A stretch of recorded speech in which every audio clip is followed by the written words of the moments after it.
What is up, guys? Welcome to the Discord. Today we are going to be talking about sports cards and how I was able to make over $70,000 in sales with sports cards.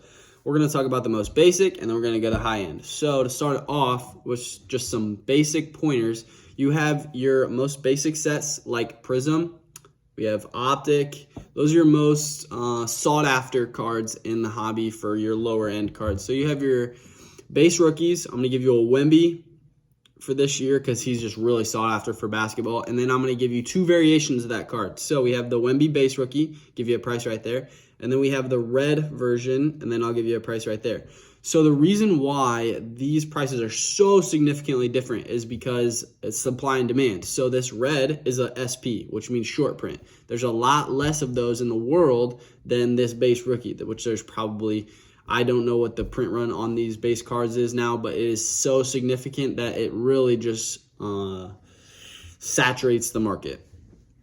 So there's a lot less people that want the card than there is of the cards. So you have a lot of people with like 10 of them in there. I mean, they're still worth a good amount of money, but in the long run, you're going to want cards like these SPs and these numbered cards. I'll give you a version of the Wemby numbered card right here. And so out of 199 or out of 99, whatever I'm showing you right here is just how many of there are in the world, like actually. So if it's out of 99 or it's out of 199, there's only 98 other people in the world that have that card just like you. So as you can see, supply and demand is a massive thing. You have a card that only 98 other people can have, and say there's like 300 people that want it. You have a big influence on how much that card can sell for.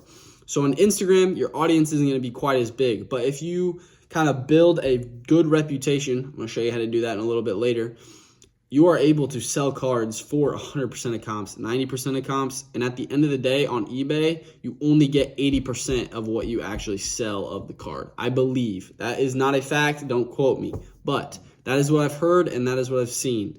So when you sell a card at 90% of what the last sale was, you're still getting more than what that person got on eBay.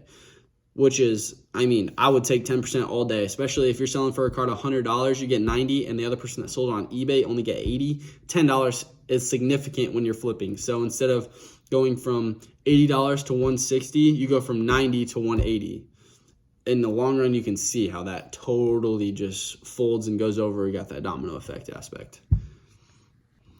So moving into the options of selling cards. So once you kind of pick your sport, my sports were basketball and football. Those were just the two that I knew the most about. I know a little bit about baseball. I've had a few Mike Trout rookies. I just know who that is because he was really good at the time. So I bought him, flipped him, knew that was easy profit. So I chose basketball, football all the time. I was always going after the highlight, or the best guys like Steph Curry. I had some LeBrons. I didn't really go too far into it. I had some Zions, Jaws, Scotty Barnes. And so what I did with those guys, I was able to buy them for around 80%, bought them in bulk. So I bought more than one card at a time. So to do this, you kind of do need a little bit of cash set aside. Around $400 to $500 is what I would personally recommend, because then you can get the best deals. If you're able to buy 5 slabs, graded cards, talk about that a little bit later too, then you're able to get the most bang for your buck. So obviously, you buy more, you pay less. It's just how it is. People want to be able to get rid of a lot of their cards. They have to pay less shipping, things like that. It's just a lot more convenient. Or if they're seeking after a card, if they're able to get a lot of cards sold, they are willing to drop that price for you. So I'm going to give you an idea of what $500 would buy you right here. I'm going to give you 5 cards. That's around what it would buy you. So when you're looking at these are going to be all graded cards. So I'm not sure what I'm going to put up there yet, but so those 5 cards, say there's a PSA 10 right here. I'll show you a PSA 10. So you have a PSA 9, PSA 10, all the way 1 through 10 is what a card can be graded. It's the best conditioned card that gets the PSA 10. So you can submit your cards and get them graded. We can talk about that later too. But when you are buying, you are always seeking for PSA 10s, PSA 9s. Normally 8s are just cards that you want to keep and collect yourself. PSA 9s, PSA 10s are most sought after. I recommend PSA 10s just because that is perfection. You can't literally get any better of the card. It's the best version it can possibly be. So when you're seeking out these cards, say you're looking for a Joe Burrow mosaic autograph. I'll show you that right here. One of the cards I purchased, I think when I purchased it, it was around $1,500, and then I ended up selling it for $2,000, which is, $500, take that all day. Now you have to be able to have that cash flow to make that, but eventually you'll roll your money all the way up into that. It's very worth it, and it makes sense. Eventually you'll understand the market, and I'm going to do my best to explain it to you in this video. So the market is very unpredictable, so hard to understand. The only thing that I can really for sure tell you is the times that your cards are going to be the highest is just before the season starts. So if you want to, this is an idea, buy in the middle of the off season when the players aren't really being talked about, no trades are happening, no free agents, the draft isn't being talked about. So just that dead time in between the off season, if you buy cards, you are going to get them at a good price because everybody's like, I don't know what's going to happen during the season. And then once you wait up right until the season, say that squad got some new weapons, that price is going to shoot up. I recommend quarterbacks. Quarterbacks, best time to buy is in the middle of the offseason. Nobody's talking about them. They don't have any more new weapons. It's the best thing to buy. So when you're snatching Joe Burrow's, Justin Herbert's, I don't recommend Justin Herbert right now. Say some Dak Prescott's. I'm a Cowboys fan. I apologize. I don't actually recommend buying him. But those guys are going to give you the most money in return before the season, especially Joe Burrow. I think his price is going to shoot up. That's just my personal preference. You don't have to go off of it.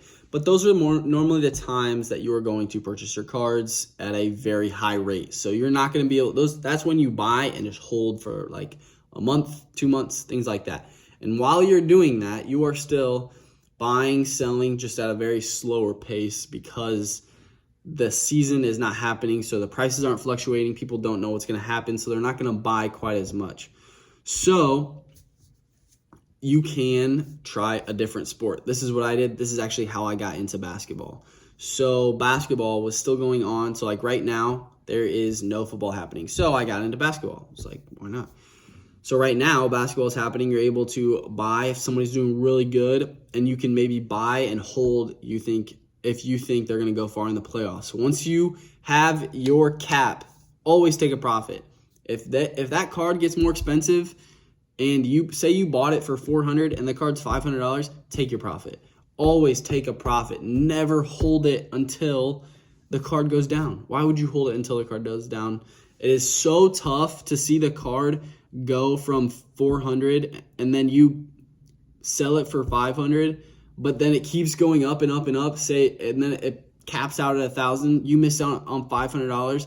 But say the other happens. You have $400, you buy it for $400, sell it for $500, and then after that you sell it for $500, it skyrockets down to $250. You just made $100 instead of losing $150. That is a massive, massive impact on how much money you make. You have to have discipline in this hobby. It is so difficult, but if you are able to keep your cards and sell at profit every single time, you're never going to lose money. Obviously, math works. But if you're not able to do that, then I personally recommend building yourself a very good reputation and attempting to sell other people's cards for them. So what I did also is I sold other people's cards. I built myself up a brand, RazKong, see my page right there.